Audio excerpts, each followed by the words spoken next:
So ayun, paano nga ba ako pumayat? Punas lang ako ng pawis. Actually, kakagaling ko lang sa jogging, 20 minutes jogging para ngayong Friday ng umaga. Kaya medyo pawis-pawis pa ako. Ayan, ayun sa oras kita naman sa aking relo. Paano ko ba sisimulan to? Last year kasi mga November nasa 110 mahigit ako yung kilo ko. At ito ang pinaka pinagmulan noon. Pagpatak ng December kasi nagkaroon ako ng findings sa kidney ko na bumagsak yung kidney ko dahil na rin kakakain ko ng baboy kasi ito yung mali sa sa utak ko nung nakaraang taon. Yung keto na tinatawag, merong tamang dapat gawin doon pero ang ginawa ko kasi more on baboy, baka, yung mga karne ang mas kinakain ko, may gulay, kahit paano. Mali doon, pag nasobrahan ka naman sa protein, aatakihin ka sa kidney. So napalakas din yung kain ko noon ng noodles, yan. Pero hindi ako nagko-coke, hindi rin ako nag-milk tea, kape, hindi rin, kasi nga malakas yung acid ko. So yun, nagkaroon ako ng findings na bumagsak yung yung kidney ko. So kailangan ko talagang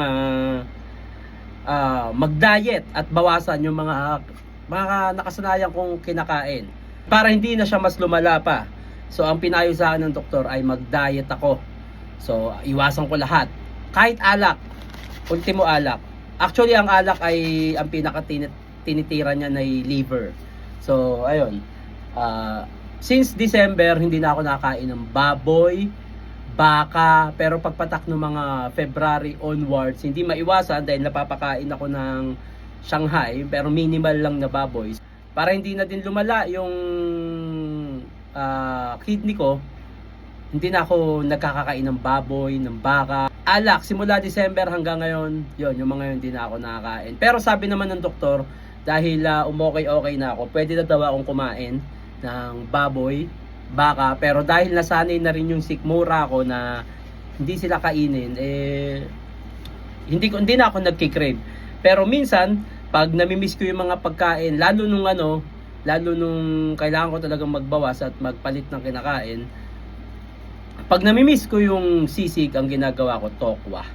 So nagpiprito ako ng tokwa, titimpla ako ng sisig, pero yung mga keto na bagay pa rin, ano pa ba? Basta lahat ng mga namimiss kong may produktong karne, ang pinapalit ko ay tokwa. So ayun, sa kanin talaga sobrang ang ginagawa ko noon, sobrang konti lang, yung halos gantong kanin lang, ganyan lang kakonti yung kinakain ko tuwing umaga. Then hapon, ano na lang ako, prutas, yogurt, mansanas, saging. Tapos ang pinakamahalaga sa lahat, yung magwo-walking ka sa isang araw ng 1 oras, max na yung 2 oras. Pero kahit 1 oras, laban na yan. Kumbaga, ginagawa ko to 5 times a week. 1 hour na walking, napakahalaga niyan. Ito ang isa sa problema ng mga gustong magpapayat. Sa sarili kong opinion lang Ang akala kasi nung iba, marami silang napapanood sa internet na paano magpaliit ng tiyan. So yung iba, may makikita ka dyan. Mag-push up ka ng ganito, mag-buhat ka ng ganito.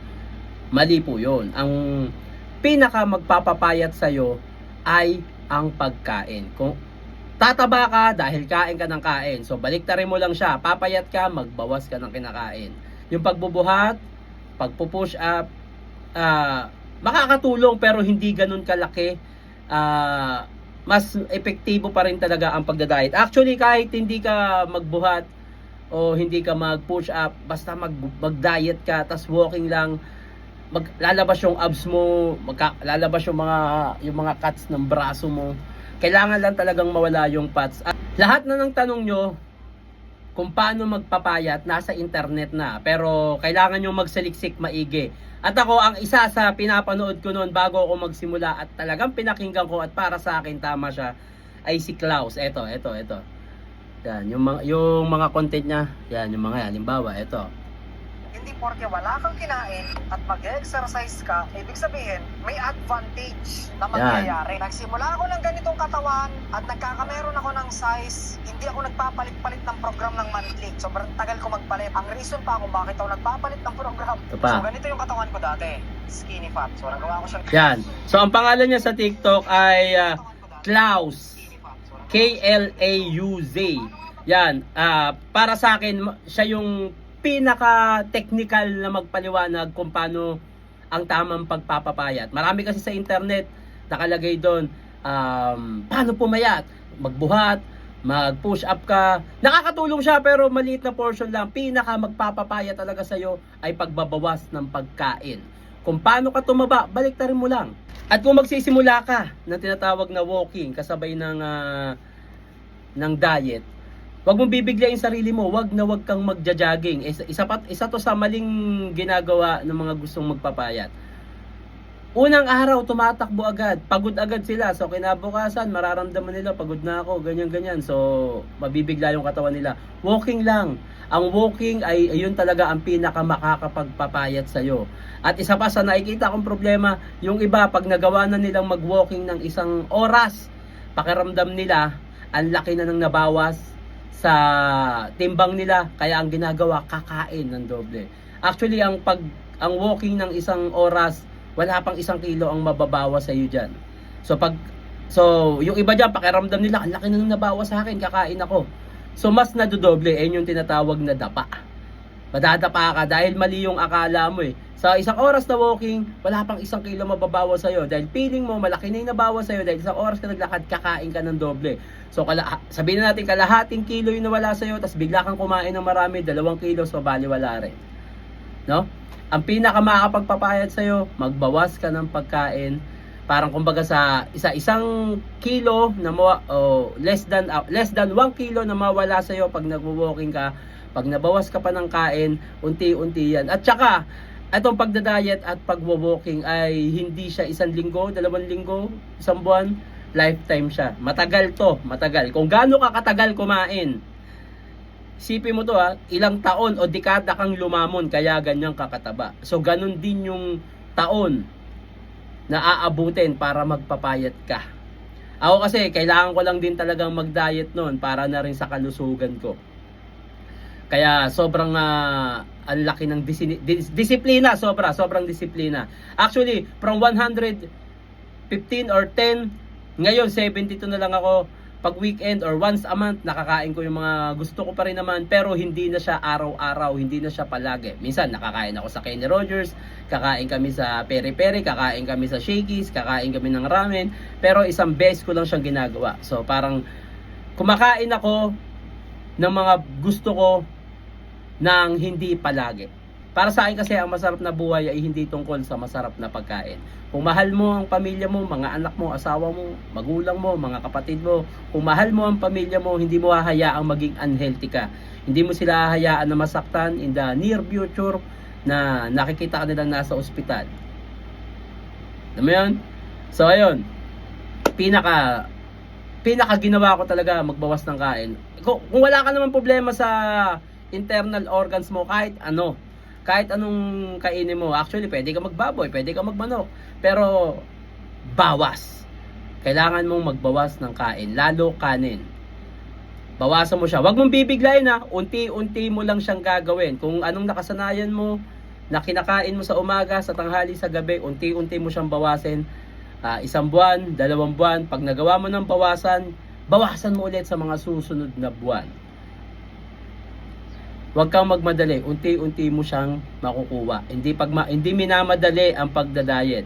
Gaya ng sinabi ko, kung digata ka ng kumakain at lumalamon, kaya umabot ka sa ganyang timbang mo, ilang taon din ang aabutin para bumaba yan. Kasi kailangan mo pa rin naman ng mga pagkain na yan para sa araw-araw mong ginagawa sa buhay.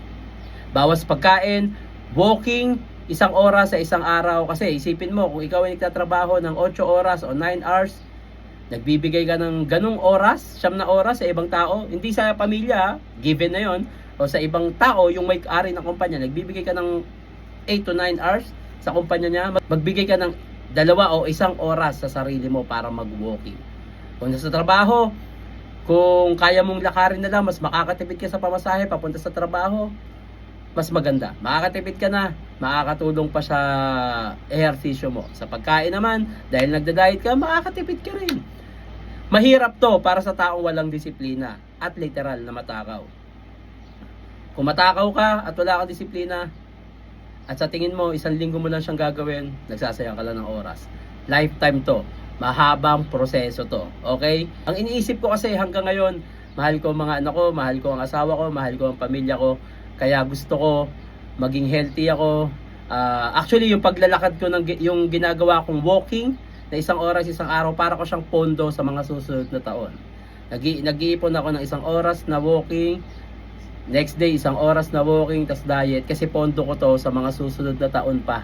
Para pag edad ko na mga 40, 50, 60, meron akong enerhiya na naitabi 1 oras araw-araw na makukuha ko sa pagdating ng mga 40, 50, 60 years old ako. So, yun. Panoorin nyo si Klaus.